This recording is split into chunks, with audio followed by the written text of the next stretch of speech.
Je crois en l'Esprit Saint qui est Seigneur et qui donne la vie. Il procède du Père et du Fils. Avec le Père et le Fils, il reçoit même adoration et même gloire. Il a parlé par les prophètes. Seigneur Saint-Esprit, nous te confessons, toi qui remplis l'univers et qui veux habiter nos cœurs par ta présence, par ton agir, viens nous éclairer, toi l'Esprit de vérité qui conduit dans la vérité tout entière.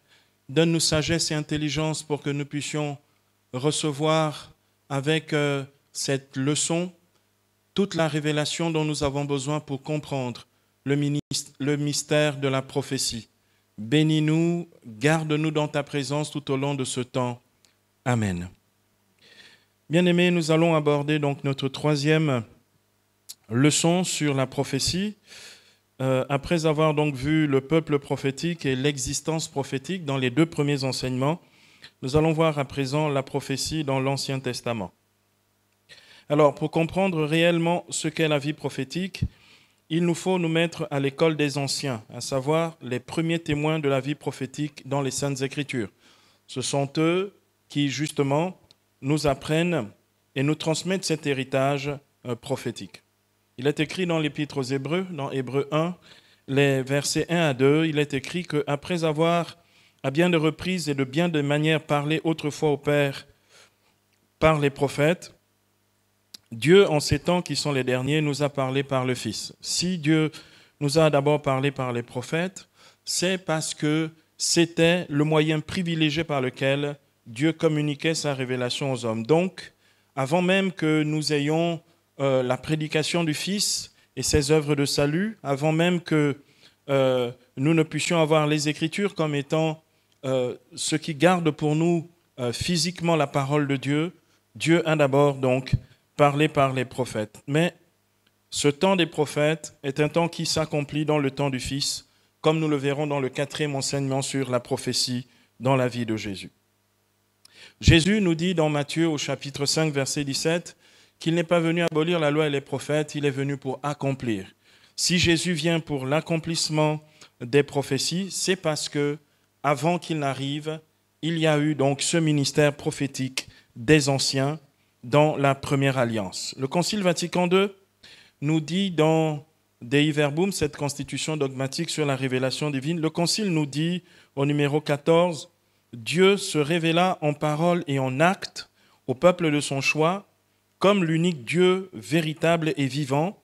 De ce fait, Israël fit l'expérience des voies ou des chemins de Dieu vers les hommes, et Dieu lui-même parlant par les prophètes, il en acquit une intelligence de jour en jour plus profonde et plus claire, et en porta un témoignage grandissant parmi les nations. Ce que dit ici l'enseignement de l'Église, c'est que la prophétie est un lieu d'intelligence, et que si nous écoutons les paroles prophétiques, si nous plongeons justement dans l'intelligence prophétique, notre intelligence du dessein de Dieu grandit aussi. Alors nous allons, pour approfondir cette thématique sur la prophétie dans l'Ancien Testament, nous allons voir tour à tour donc deux points. Le premier, ce sont les prophètes antérieurs. On va se rendre compte qu'il y a deux grands moments dans la mise en place de la prophétie dans l'Ancien Testament. Il y a ce que l'on appelle les prophètes antérieurs. Et puis, on va voir, grosso modo, à partir du Xe siècle avant Jésus, se mettre en place, c'est le deuxième point, donc petit b, l'institution prophétique en Israël. Donc nous allons voir ces deux points pour approfondir la thématique de la prophétie dans l'Ancien Testament. Alors regardons à présent les prophètes antérieurs. La vie prophétique commence en Israël avec le patriarche Joseph, dont le nom Yosef en hébreu signifie que le Seigneur ajoute ou que le Seigneur augmente. Il est le fils de Jacob, le patriarche, comme tout le monde le sait. Il est celui que ses frères appelaient avec ironie l'homme au songe, dans Genèse chapitre 37, verset 19. Joseph était à la fois donc un visionnaire à qui Dieu parlait par les songes, mais il était aussi un interprète des songes, comme on le voit lorsqu'il interpréta les songes des officiers de Pharaon, et même de Pharaon lui-même, annonçant le temps donc de la famine dans le Proche-Orient ancien. C'est lui qui prophétisa son élévation au milieu de ses frères et de toute sa famille, justement la prophétie où toutes les plantes s'inclinent devant lui, c'est-à-dire ses frères, d'accord, lui qui est la tige du milieu, et puis surtout la prophétie de la lune, du soleil et des 12 étoiles qui s'inclinent devant lui, à savoir toute sa famille, justement, quand ils le rencontreront en Égypte, une fois qu'il sera le surintendant de l'Égypte, donc le premier ministre de l'Égypte, lorsqu'ils le rencontreront, ils se prosterneront devant lui et le reconnaîtront comme Seigneur. Donc, il prophétise à travers justement les songes. Il sera donc, comme je viens de le dire, le premier témoin de la dimension prophétique des songes. Nous verrons que dans le message prophétique, celui-ci peut se décliner de plusieurs façons, à travers des visions, à travers des oracles, à travers aussi des songes. Et donc Joseph est le premier qui manifeste que Dieu est capable de parler à un peuple par le moyen des songes, prophétiquement. La seconde figure prophétique en Israël est celle de Moïse, un peu plus connue que celle de Joseph. Beaucoup ne supposent même pas et ne pensent même pas que Joseph est un prophète charismatique. C'est Moïse, le grand libérateur d'Israël, par qui le Seigneur a sorti Israël de l'esclavage de l'Égypte. Car c'est lui qui instruisit le peuple d'Israël par la parole de Dieu. Moïse parlait avec Dieu et ensuite il transmettait la parole de Dieu. Puisque c'est ça la prophétie, les prophètes, ce sont ceux qui parlent de la part de Dieu, comme dit 2 Pierre 1, 21. Donc Moïse a reçu la parole de Dieu et ensuite l'a transmis au peuple d'Israël. Donc il fait véritablement pour Israël fonction de prophète. Comme nous l'avons vu dans le premier enseignement sur le peuple prophétique, Dieu prit de son esprit prophétique pour le communiquer aux 72 anciens dans le désert, comme on le voit dans Nombre 11, les versets 16 à 30. Et c'est encore lui qui se présenta comme prophète en Israël en leur annonçant le prophète messianique à venir lorsqu'il déclara dans Deutéronome 18, versets 15 à 18, « L'Éternel, ton Dieu, te suscitera au milieu de toi, d'entre tes frères, un prophète tel que moi. » Donc Moïse, en affirmant « tel que moi », s'affirme lui-même comme prophète. « Vous l'écouterez, dit-il. C'est ce que tu as demandé à l'Éternel, ton Dieu, en Horeb, le jour de l'assemblée, en disant « Que je n'entende plus la voix de l'Éternel, mon Dieu, et que je ne vois plus ce grand feu de peur de mourir. L'Éternel me dit, ce qu'ils ont dit est bien. Je leur susciterai du milieu de leurs frères un prophète tel que toi. Je mettrai mes paroles dans sa bouche et il leur dira tout ce que je lui commanderai. » Donc nous avons déjà vu que le prophète, celui qui reçoit la parole de Dieu pour la proclamer, le Seigneur dit ici qu'il met les paroles de ce prophète messianique dans sa bouche et il dira ce que lui-même commandera. C'est ce que confirme le livre des Actes des Apôtres en attribuant cette prophétie au Christ dans Actes 3, 22, dans Actes 7, 37.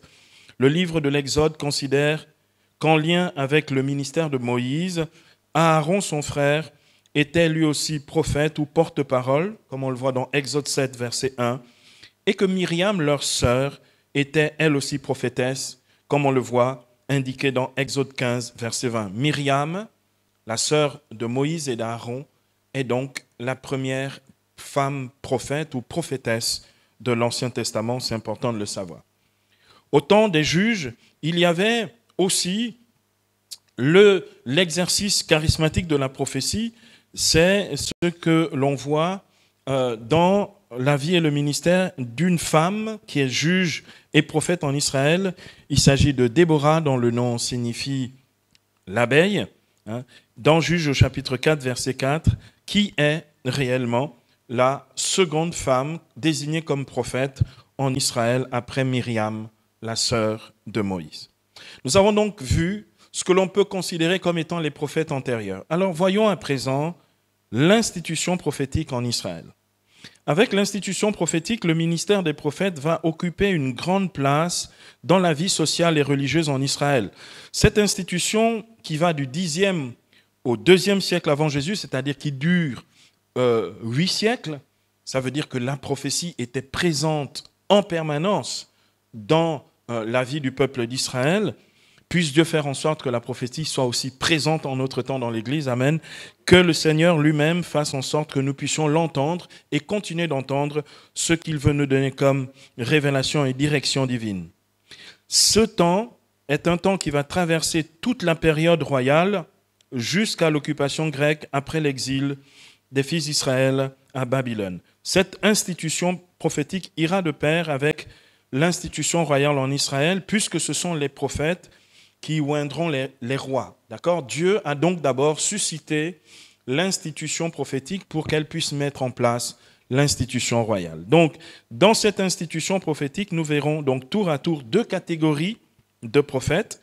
La première, ce sont les prophètes non écrivains, et la seconde, ce seront les prophètes écrivains dont nous sommes un peu plus familiers, à savoir donc Isaïe, Jérémie, Ézéchiel, Daniel et les petits prophètes. Alors, regardons d'abord donc les prophètes non écrivains. L'institution prophétique naît avec le prophète Shamuel ou Samuel, qui fait partie des prophètes non écrivains. Shemuel ou Shamuel signifie demander à Dieu. C'est le nom que sa mère Anne, qui était stérile, lui a donné au moment de sa naissance. Il était juge et prophète, comme on le voit dans 1 Samuel chapitre 8. Il est écrit à propos de ce ministère prophétique de Samuel dans 1 Samuel 3, versets 19 à 21. La parole de Dieu déclare ceci: Samuel grandit, le Seigneur était avec lui et ne laissa sans effet aucune de ses paroles. C'est important de relever ici que une vraie parole prophétique est une parole qui est vivante, efficace, et c'est une parole qui ne peut pas rester sans effet. On connaît des gens, ils prophétisent beaucoup, mais on ne voit absolument aucun effet de leur baratin pseudo-prophétique. Le Seigneur était avec lui et donc ne laissa sans effet aucune de ses paroles. Tout Israël, de Dan à Beersheba, sut que Samuel était accrédité comme prophète du Seigneur. Le Seigneur continua d'apparaître à Silo.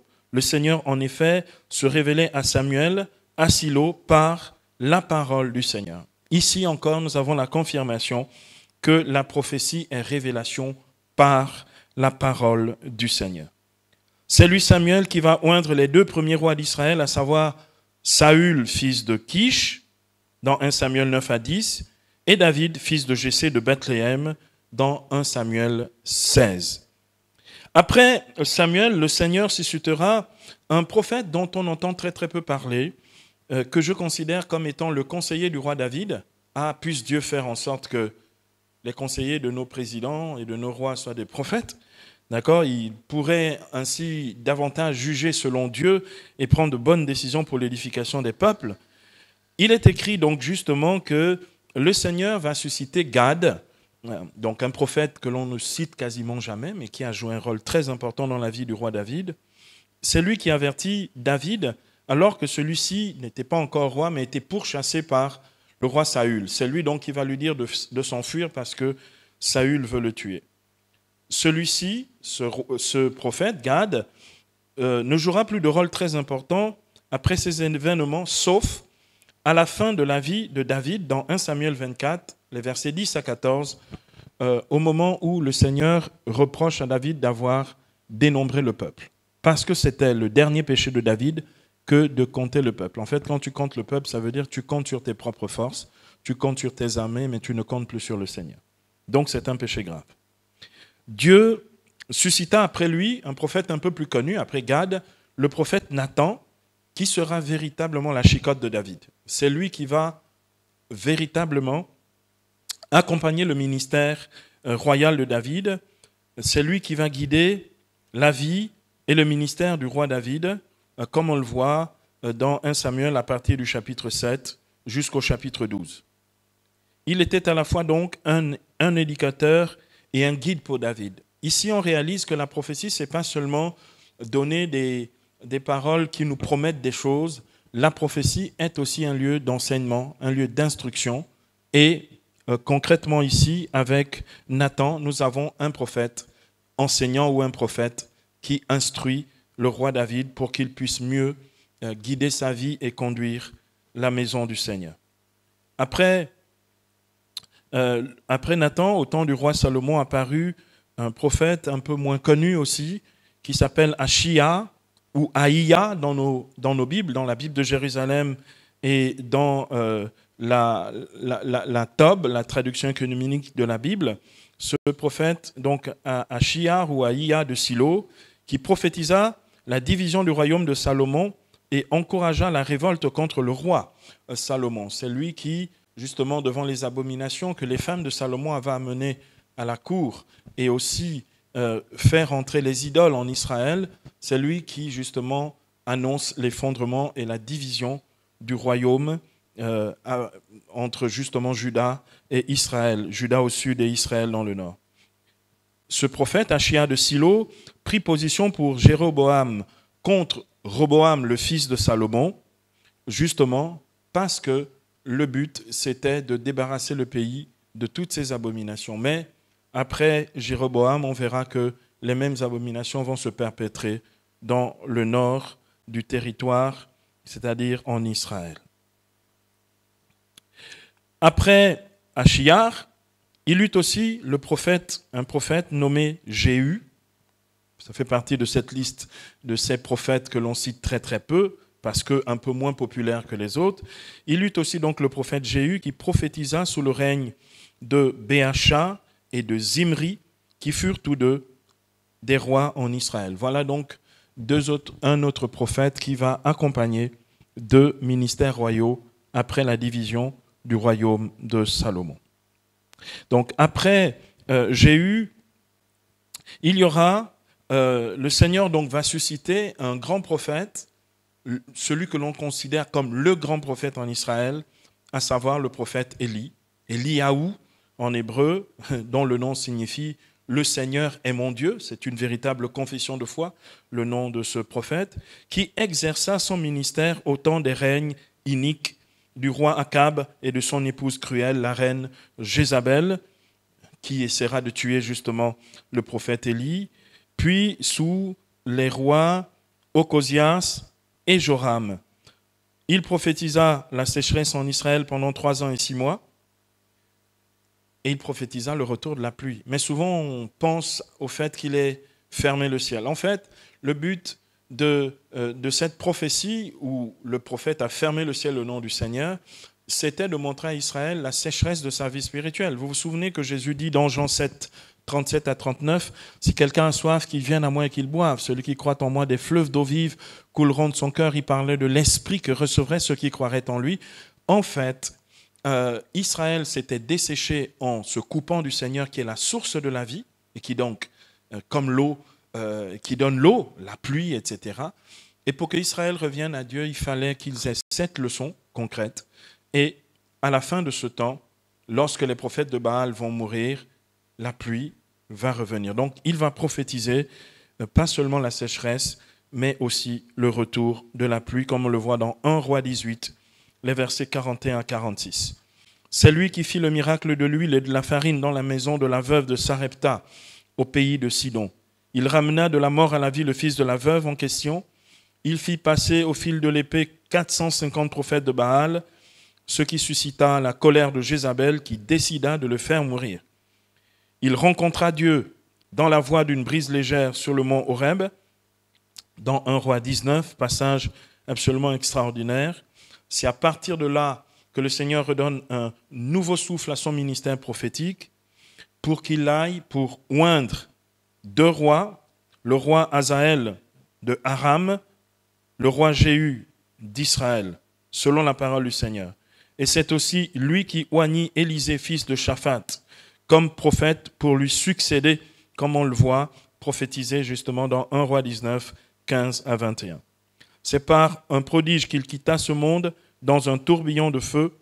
Élie est considéré dans la tradition d'Israël et dans la tradition de l'Église comme le grand prophète de la fin des temps. On le voit justement dans Siracide 48, les versets 10 à 11. Il est le grand prophète. Et dans Malachie 3, les versets 23 à 24, il est dit « Voici que j'envoie Élie le prophète. Il ramènera le cœur des pères vers les fils et les fils vers les pères, avant que je vienne frapper le pays d'anathème. » Il est donc celui qui viendra à la fin des temps.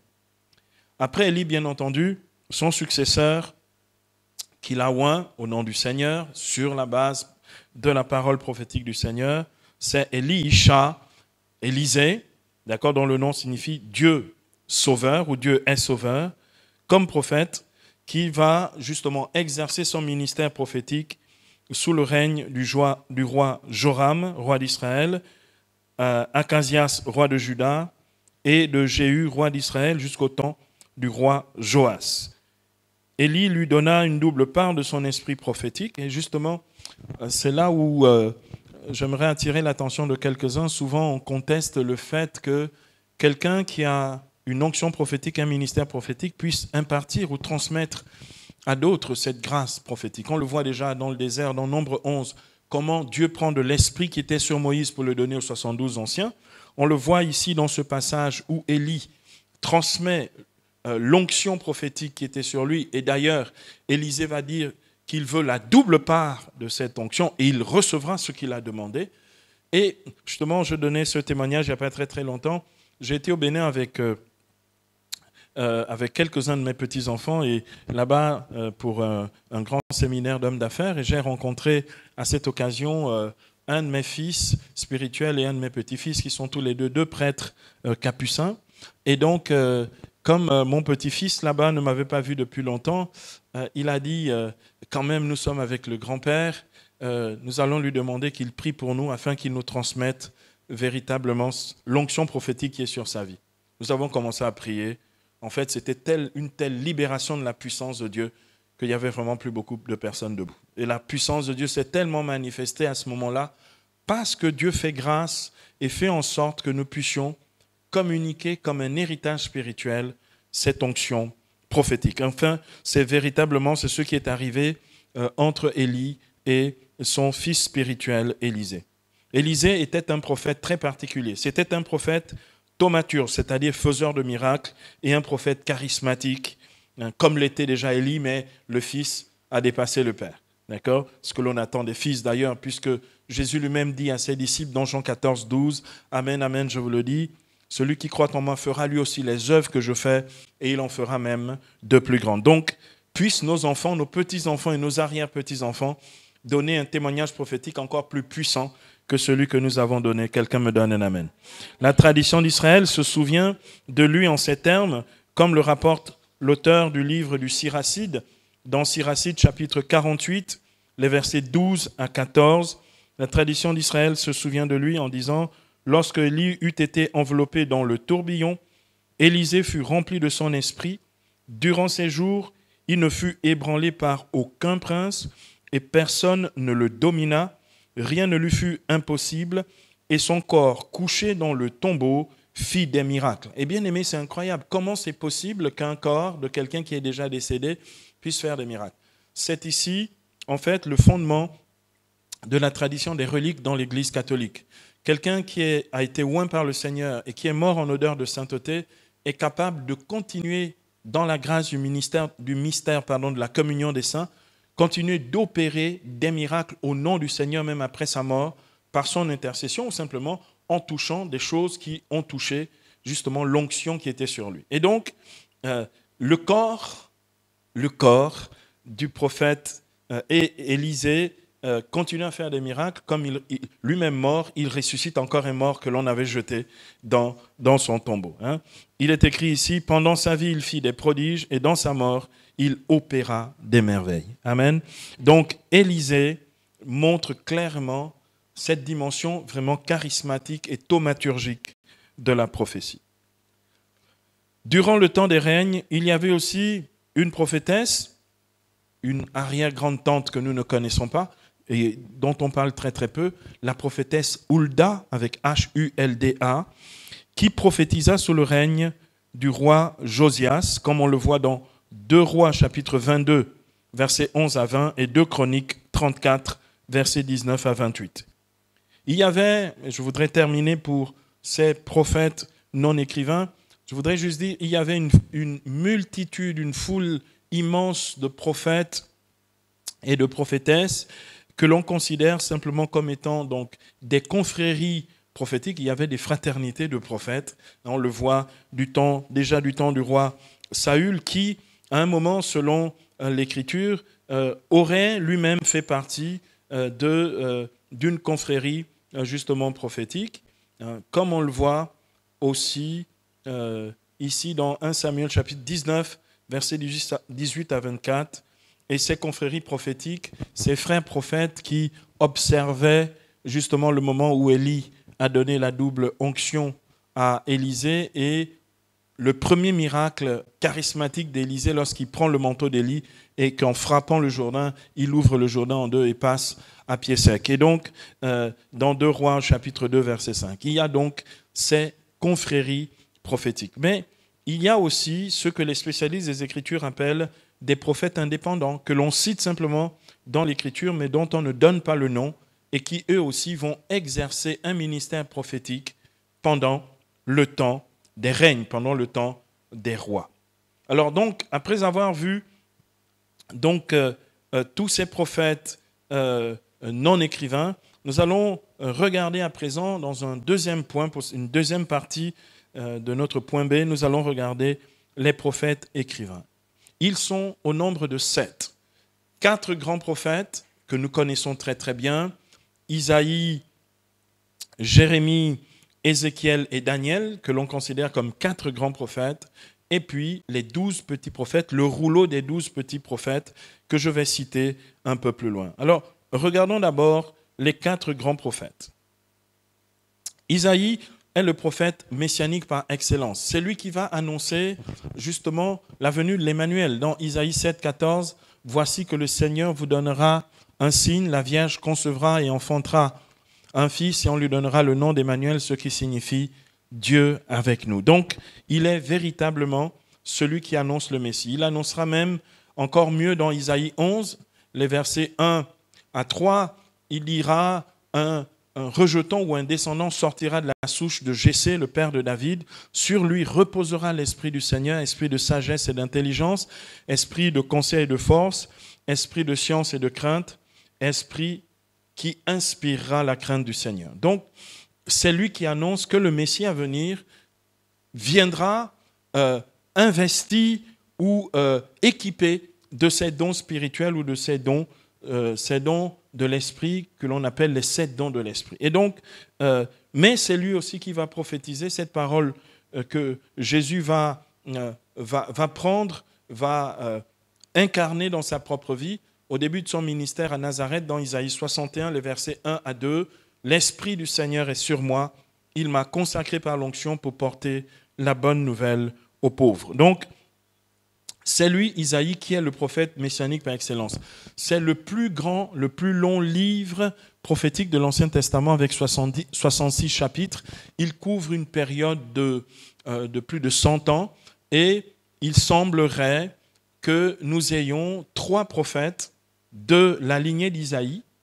C'est pour ça qu'on parle de 3 Isaïe qui ont écrit ce grand livre prophétique qui porte leur nom. D'accord ? On pense qu'il y a un Isaïe père, puis un Isaïe fils, et un disciple du fils d'Isaïe qui serait le 3e Isaïe. Ensuite, nous avons le prophète Jérémie qui est le prophète de l'espérance. Le Seigneur commence, quand il commence son ministère, le Seigneur lui dit dans Jérémie 1,12 que je veille sur ma parole pour l'accomplir. Donc, Dieu donne l'assurance par Jérémie que c'est par lui justement qu'il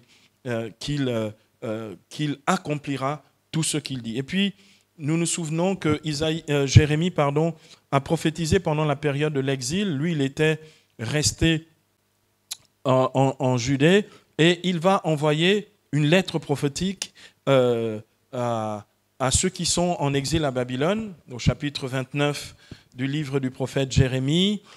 Cette lettre aux exilés qui est une lettre d'espérance. Il leur dira, vous savez, le temps de l'exil va durer 70 ans, donc il prophétise que ça va durer 70 ans. Il dit,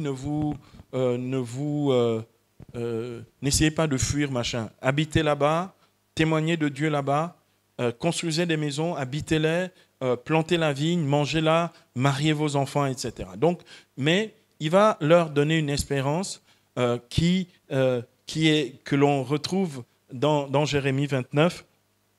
justement les versets 11 à 12, où le Seigneur va dire clairement par Jérémie, « Je sais moi les projets que j'ai formés pour vous, oracle du Seigneur, projets de paix et non de malheur, pour vous donner un avenir et une espérance. Vous m'appellerez et je vous répondrai. » Jérémie, chapitre 29, verset 12. C'est le numéro de téléphone du Seigneur. Quand tu l'appelles, il te répond. Et quand tu dis au Seigneur, « Seigneur mon Dieu, tu as dit par le prophète Jérémie, dans Jérémie 29, 12, que si je t'appelle, tu me réponds.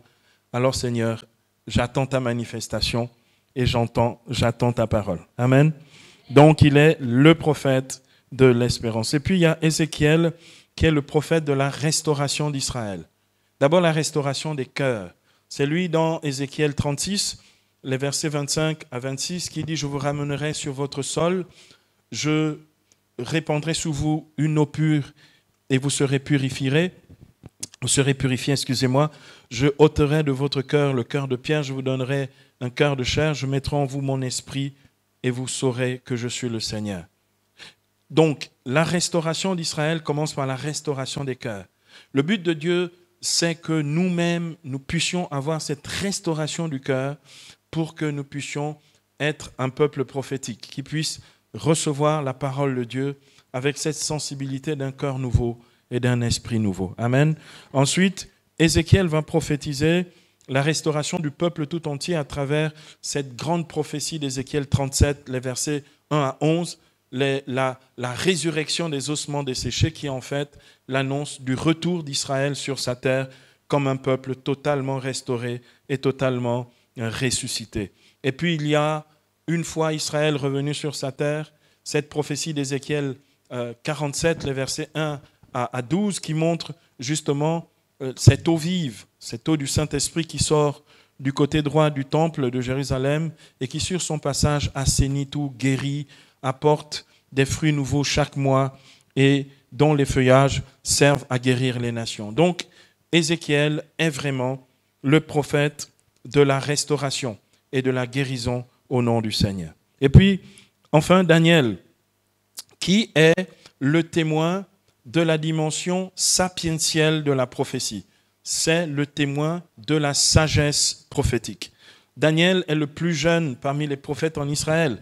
Il a commencé à prophétiser, il avait 14 ans. C'est lui qui, déjà à la cour de Nabuchodonosor à Babylone, manifestait une certaine sagesse à travers justement des visions, à travers des paroles d'édification, comme on le voit dans Daniel 1:17. Et c'est surtout lui qui va aider à sauver la vie d'une femme injustement accusée.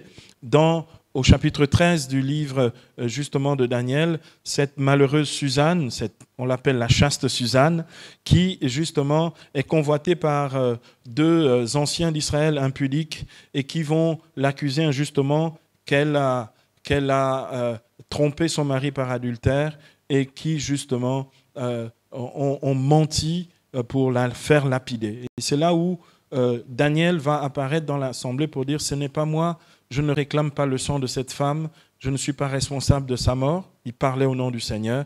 Et c'est là où Daniel va convoquer les deux anciens et il va les séparer pour dire finalement, l'affaire là s'est passée où avec le jeune homme, un a dit un arbre différent et l'autre a donné un autre arbre différent.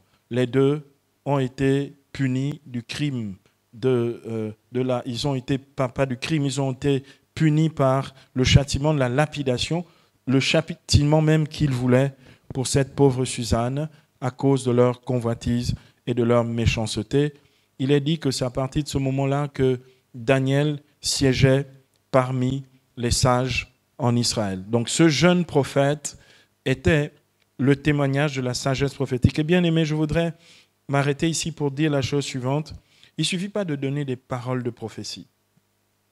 Est-ce que donner une parole de prophétie est suffisant? Il faut connaître aussi l'opportunité, les temps, les moments. Il y a des prophéties que l'on peut recevoir et donner plus tard. Il y a des prophéties que l'on ne donne pas, que Dieu nous donne pour que nous soyons simplement des personnes qui intercèdent pour des situations.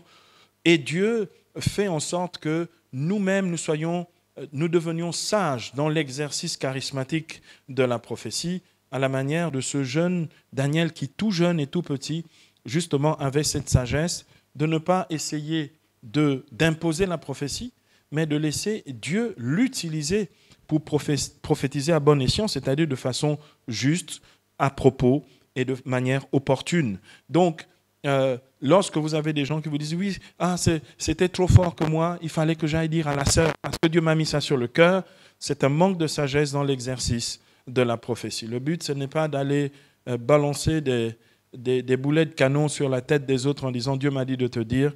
Le but, c'est de vérifier ce que Dieu veut vraiment et de le dire au bon moment lorsque le Seigneur lui-même nous demande de le faire. Amen.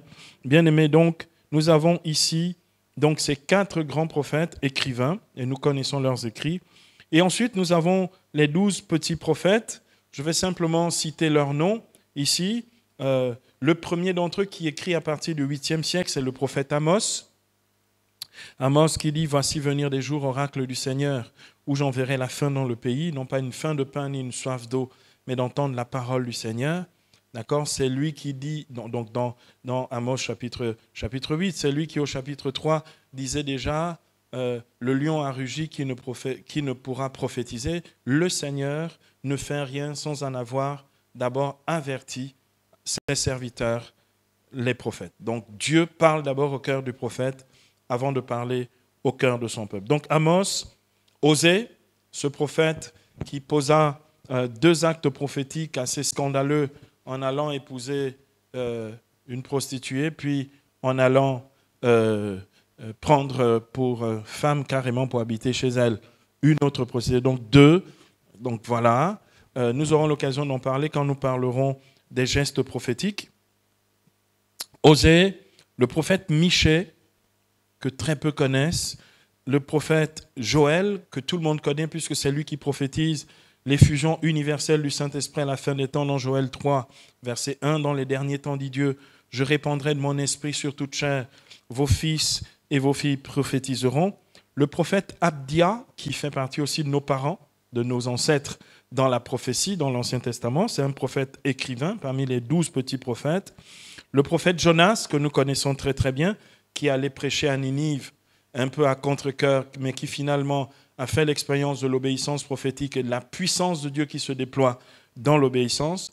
Le prophète Naoum, qui est un prophète de l'Ancien Testament et qu'il faut aller lire, qui est un grand prophète dans cette série des 12 petits prophètes. Naoum, Habakkuk, que d'autres appellent Habakkuk, d'accord. Le prophète Sophonie, qui était un prophète chantre, pousse des cris de joie, fille de Sion. C'est lui qui véritablement est un prophète qui prophétise en chantant. J'ai un ami comme ça qui a un ministère charismatique de chantre et de prophète en France. Il s'appelle Carlos Payan. Quand il prophétise, il chante. Puisse Dieu faire en sorte que nous ayons des chants de prophètes au milieu de nous. Amen. Donc, le prophète Sophonie, ensuite le prophète Agé, le prophète Zacharie et le prophète Malachi qui annonce la venue du Messie et l'entrée du Seigneur dans son temple. Malgré cette distinction que nous venons de faire, distinction entre les prophètes antérieurs et l'institution prophétique et la distinction entre les grands et les petits prophètes, les prophètes écrivains, non écrivains et écrivains, malgré toutes ces distinctions, tous les prophètes rempliront la même fonction en Israël et en Juda, à savoir rappeler au peuple les paroles de la Torah et défendre les droits de Dieu au milieu d'Israël. Le prophète est là pour rappeler que Dieu a des droits sur nos vies, parce qu'il est notre Dieu. Il n'est pas notre copain ou juste la personne à qui on réclame des choses. D'accord ? Les prophètes sont là pour rappeler notre attitude de personnes qui non seulement dépendent de Dieu, mais qui doivent marcher selon Dieu. Amen. Donc, ils rappellent et défendent les droits de Dieu afin que le peuple reste fidèle à son alliance avec le Seigneur son Dieu. Justement, bien aimé, l'alliance, c'est l'attachement au Seigneur. L'alliance, c'est la fidélité au Seigneur. Nous avons donc justement besoin de prophètes pour nous rappeler ce grand mystère de l'alliance avec notre Dieu. Amen. Pour terminer, bien aimé, nous pouvons tirer 3 leçons en ce qui concerne la prophétie dans l'Ancien Testament. La première leçon, c'est que le prophète est un sage et un homme de discernement, comme on le voit dans le cas de Samuel et du prophète Daniel. La seconde leçon, c'est que le prophète est un charismatique et un thaumaturge, comme on le voit dans les ministères des prophètes Élie et Élisée, son fils.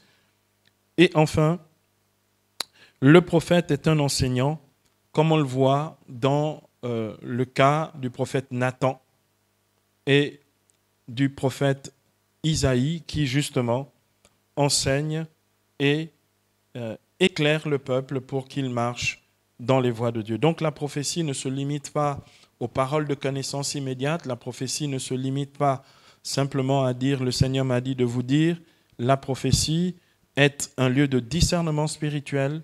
La prophétie permet justement, on le voit quand on prie et qu'on chasse les démons et que Satan essaye de mentir et de se cacher.